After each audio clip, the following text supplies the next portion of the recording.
क्या है, गांव का छोटा इलेक्शन जो होता है वो खानदान परिवार पे आता है। ये सारे परिवार जितने भी गांव में परिवार है 36 बिरादरी के, वो सारे लोग हमारे साथ हैं।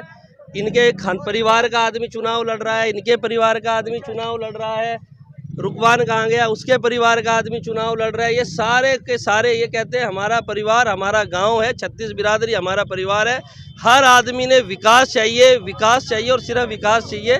और ये सारे के सारे लोग आपको बता देंगे कि हम क्या करने वाले हैं और हमारा एजेंडा क्या है। साल के अंदर अंदर ये सारे काम मैं ओके करूंगा। अगर मैं 3 साल के अंदर अंदर ये काम नहीं कर पाया या शुरू नहीं कर पाया तो मैं आप टीवी के सामने कहता हूँ कि मैं इस्तीफा दे दूंगा सरपंची से।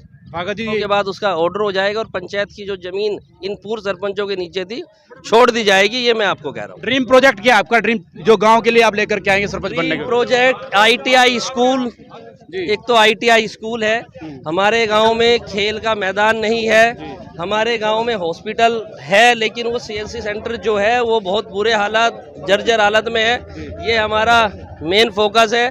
और सबसे बड़ी फोकस है कि गांव में जो अलवी समाज है, फकीर समाज है, चौपाल उसकी भी नहीं है, पाल समाज है, एजिड और बुढ़ापा पेंशन जो है वो भी आज तक नहीं बन पाई हैं। वो अनपढ़ता के कारण जो पहले सरपंच रहे उनके पास वो लोग आते थे जाते थे लेकिन वो उनसे किसी के पैसे लेके किसी की वो दलाली करके उन्होंने आज तक कोई भी काम इन बेचारे गरीब आदमियों का भी नहीं करा है। खाली खून चूसने का। जितने भी नॉमिनेट कैंडिडेटों ने फार्म भरा था वो अकेले ही गए और वो आ गए। हालांकि मैंने तो इनको कहा नहीं था कि मैं तो अकेला जाके, क्योंकि सरकार की गाइडलाइन है कि 5 आदमी जाके नॉमिनेशन करे, लेकिन लोगों का इतना प्यार है कि हम आपको स्कूल तक तो छोड़ के आएंगे। नमस्कार, फिलहाल हम मौजूद है गड़ी बैसी गांव में।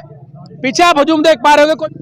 ये जनसमूह आप देख रहे हैं, ये हमारे गांव का सरकार ने पंचायत चुनाव की घोषणा कर दी है तो गांव के समाज के लोगों ने कहा कि आपने गांव की सरपंची का चुनाव लड़ना चाहिए। तो ये सारी जनता के प्यार के लिए मैं आज नॉमिनेशन भरने जा रहा हूं। और मैं गांव की पंचायत का, जिसको सरकार कहती है कि पंचायत चुनाव ही असली चुनाव रहता है, तो आज पंचायत चुनाव में हम खड़े हैं और पंचायत चुनाव के लिए आज हम नॉमिनेशन भरने के लिए जा रहे हैं। बता दीजिए गांव के विकास के लिए क्या कुछ रोड मैप तैयार किया है? पिछले जो सरपंच उन्होंने क्या किया था, आप क्या कुछ करेंगे गांव में विकास के लिए? पहली बात तो मैं आपसे ये, आपने शायद पहले भी कवर किया होगा, इस गांव के हालात क्या थे और क्या नहीं थे ये आपने भी देखे होंगे। चुनाव होने से पहले भी इस गांव में जोड़ की बहुत ज़्यादा समस्या थी जो आज तक किसी से ठीक नहीं हुई है। लेकिन भारतीय जनता पार्टी की सरकार आने के बाद हमारे सांसद संजय भाटिया जी ने, हमने उनसे आग्रह किया कि गाँव की समस्या, जोड़ की बहुत बड़ी समस्या है। और जब भी पानी बारिश आती थी तो गांव का जल स्तर जो है वो इतना बुरा हो जाता था कि गांव के जो मकान हैं उनके अंदर भी सांप और बिच्छू घुस जाया करते थे।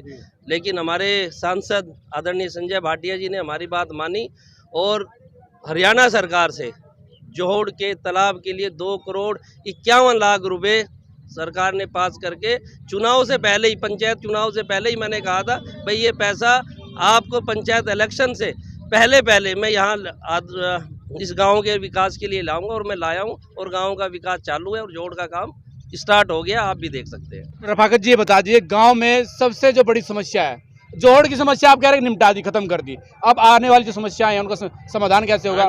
रोड मैप क्या है? रोड मैप तो ये मैं आप सबको दिखाना चाहूँगा कि मैंने ये रोड मैप गाँव का तैयार किया है। ये मैंने अपनी तरफ से गाँव के लिए शपथ पत्र भी तैयार करा है। भाई ये 10 काम गांव में 5 साल के अंदर अंदर मैं आपको ओके करके दूंगा। और मैं आपके चैनल के माध्यम से ये कहना चाहता हूँ 3 साल के अंदर अंदर ये सारे काम मैं ओके करूंगा। अगर मैं 3 साल के अंदर अंदर ये काम नहीं कर पाया या शुरू नहीं कर पाया तो मैं आप टीवी के सामने कहता हूँ कि मैं इस्तीफा दे दूंगा सरपंची से। भागत जी यही बात सभी को है, सब जो पहले पूर्व में सरपंच रह चुके हैं वही बात दावे कर करके वो भी मैदान में आए थे। उन्होंने जब इलेक्शन जीत लिया उसके बाद जो कि धरातल पे कोई काम नहीं हो पाया, गलियां नालियां तालाब ये तमाम समस्याएं आज भी जस की तस है। आप क्या मानते हैं, क्या दृढ़ निश्चय किया आपने? उसका कारण ये है कि ये आम जनता से आप पूछोगे उनके बारे में तो ये बताएगी। मैं किसी के बारे में कुछ कहना नहीं चाहता। एक आम जनता भी, एक आम जन आदमी भी आपको उस बारे में बता देगा कि पिछले 50-60 साल से इस गांव में क्या हुआ है, क्या नहीं हुआ है। और तो और मैं आपके माध्यम से बता देना चाहता हूं कि गांव की पंचायत की ज़मीनें भी जो पहले के पूर्व सरपंच रहे हैं उन्होंने दाब ली है और उनके अंदर नीचे है। और आज भी डीसी साहब के कोर्ट में एक पंचायती ज़मीन का जिस पे जोड़ आरक्षित हुआ था, उसके लिए मैंने कोर्ट से अपील करी थी और डीसी साहब ने वो अपील हमारी ओके कर ली। ऑर्डर होने वाला है, चुनाव के बाद उसका ऑर्डर हो जाएगा और पंचायत की जो ज़मीन इन पूर्व सरपंचों के नीचे थी छोड़ दी जाएगी। ये मैं आपको कह रहा हूँ। ड्रीम प्रोजेक्ट क्या है आपका? ड्रीम जो गांव के लिए आप लेकर के आएंगे सरपंच बनने के? प्रोजेक्ट ITI स्कूल, एक तो ITI स्कूल है हमारे गांव में, खेल का मैदान नहीं है। हमारे गांव में हॉस्पिटल है लेकिन वो CNC सेंटर जो है वो बहुत बुरे हालात, जर्जर हालत में है। ये हमारा मेन फोकस है। और सबसे बड़ी फोकस है कि गांव में जो अलवी समाज है, फकीर समाज है, चौपाल उसकी भी नहीं है। पाल समाज है, चौपाल उसकी भी नहीं थी। पाल समाज की चौपाल के लिए तो माननीय सांसद संजय भाटिया जी ने अभी 4 दिन पहले 5 लाख रुपए अपनी निधि से दिए हैं।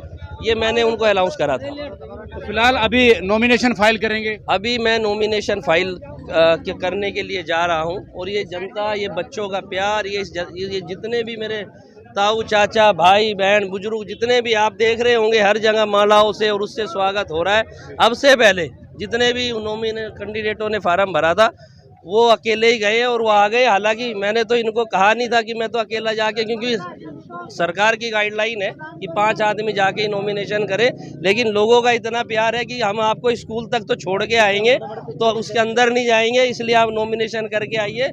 तो ये हम प्यार में आए हैं और इनको एक विश्वास जगा है, एक उम्मीद जगी है कि हाँ रफाकत हमारा विकास करेगा, काम करेगा इस गाँव का। अच्छा, दृढ़ निश्चय कर लिया। ये तमाम जो लोग हैं, ये इनका यथा प्रेम आपके साथ जुड़ा, इसलिए आपके साथ? बिल्कुल, इनका प्रेम, इनका विश्वास, इनकी दुआएं मेरे साथ है जो आज हम इस पोजीशन पे आए हुए हैं कि लोगों ने कहा कि आप चुनाव लड़ो गाँव का। अच्छा, गांव में मैं घूम रहा था तो मैंने देखा गांव की जो मुख्य गलियां हैं वो काफी कीचड़ भरी हुई है, उनमें जाके जल भराव की समस्याएं हैं। अगर आप बनते हैं तो क्या उनका समाधान हो पाएगा?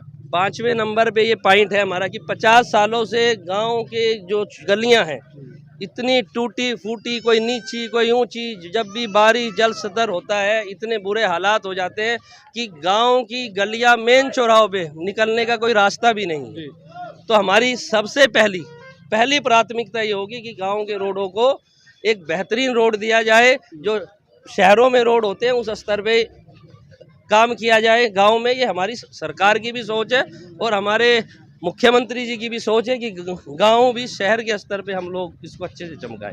देखिए, फिलहाल हमारे साथ जाके रफाकत हसन मौजूद है जो कि भारतीय जनता पार्टी के अल्पसंख्यक मोर्चे के जिला अध्यक्ष हैं। फिलहाल बड़ी बातें कह दी हैं शिक्षा चिकित्सा को लेकर के, बच्चों के विकास को लेकर के, और कुछ कहना चाहेंगे? सबसे मेन समस्या यहाँ है BPL राशन कार्डों। हमारे गांव के लोग, बहुत सारे ऐसे लोग हैं जिनको हकीकत में BPL कार्ड बनना चाहिए था, लेकिन आज तक उनका BPL कार्ड भी नहीं बन पाया। उनकी जो हमारी एजिड औरतें, बुढ़ापा पेंशन जो है वो भी आज तक नहीं बन पाई हैं। वो अनपढ़ता के कारण, जो पहले सरपंच रहे उनके पास वो लोग आते थे जाते थे, लेकिन वो उनसे किसी के पैसे लेके, किसी की वो दलाली करके उन्होंने आज तक कोई भी काम इन बेचारे गरीब आदमियों का भी नहीं करा है, खाली खून चूसने का काम करा है। तो देखिए, फिलहाल रफाकत हसन जी है जो कि नॉमिनेशन फाइल करने के लिए फिलहाल जा रहे हैं, और ये तमाम जो लोग हैं, ये तमाम लोग इस समय जो है कि यथा प्रेम इनका बताया जा रहा है कि रफाकत के साथ है, और फिलहाल इन्होंने तैयारी कर ली है कि इस बार का जो चुनाव है वो एक तरफा होगा। मुकाबला किसी से है? मुकाबला तो आप देख रहे होंगे, मैं तो क्या बताऊंगा उसके लिए। ये हमारे 36 बिरादरी का आदमी है। क्या है, गांव का छोटा इलेक्शन जो होता है वो खानदान परिवार पे आता है। ये सारे परिवार, जितने भी गांव में परिवार है 36 बिरादरी के, वो सारे लोग हमारे साथ हैं। इनके परिवार का आदमी चुनाव लड़ रहा है, इनके परिवार का आदमी चुनाव लड़ रहा है, रुकवान कहाँ गया, उसके परिवार का आदमी चुनाव लड़ रहा है। ये सारे के सारे ये कहते हैं हमारा परिवार, हमारा गांव है, 36 बिरादरी हमारा परिवार है। हर आदमी ने विकास चाहिए और सिर्फ विकास चाहिए। और ये सारे के सारे लोग आपको बता देंगे कि हम क्या करने वाले हैं और हमारा एजेंडा क्या है। आप बता दीजिए, आप ही के परिवार के लोग चुनाव लड़ रहे हैं, आप रफाकत जी के साथ बस हमारा परिवार यही है जी, यो ही परिवार है। यही परिवार तो है, फिर इस बार किसी का वोट देंगे। किसी को देंगे वोट। तो देखिए इस समय की तस्वीरें आप देख पा रहे हैं, गढ़ी बेसिक गांव का ये माहौल है। तमाम जो लोग हैं इस समय नॉमिनेशन फाइल करवाते हुए रफाकत हसन का जाते हुए नजर आ रहे हैं। आप लोगों से मेरी अपील है कि आप लोग इस वीडियो को ज्यादा शेयर करें।